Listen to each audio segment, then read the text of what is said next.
అయితే ఇప్పుడు చాలా వరకు జనరల్ బాడీ ఎగ్జామినేషన్స్ ఇవన్నీ ఉంటా ఉంటాయి, బట్ ఈఎన్టీలో ఎట్లాంటి టెస్ట్ చేయించుకోవాలి రొటీన్గా?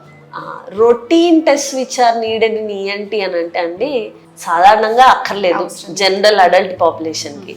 బట్ రొటీన్ ఈఎన్టీ ఎగ్జామినేషన్కి వచ్చేసరికి పుట్టిన పిల్లలకి ఖచ్చితంగా మన గవర్నమెంట్ కూడా ఇప్పుడు రికమెండ్ చేస్తుంది newborn hearing screening.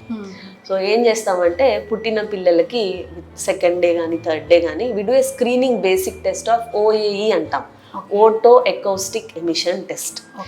That generally gives us an idea whether the child can hear or not.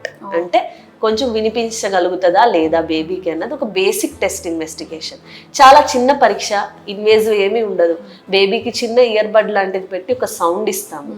ఆ సౌండ్ విని బేబీ నుంచి తిరిగి బ్రెయిన్ వేవ్స్ రెస్పాన్స్ ఇస్తే కనుక మనకి అందులో కనిపిస్తుంది అన్నమాట. సో అది బేసిక్ టెస్ట్. ఒకవేళ ఇందులో ఏమన్నా ఫాల్ట్ ఉన్నట్టు కనిపిస్తే కన్ఫర్మేషన్కి we do have BERA test, brain stem evoked రెస్పాన్స్కి టెస్ట్ చేయడానికి టెస్ట్ ఉంటుంది, బెరా టెస్ట్ అంటాం. అది చేస్తాం అన్నమాట. అది చేస్తే కన్ఫర్మేటరీగా బేబీకి హియరింగ్లో ఏమైనా ఇష్యూస్ ఉంటే కనుక మనకి తెలుస్తాయి.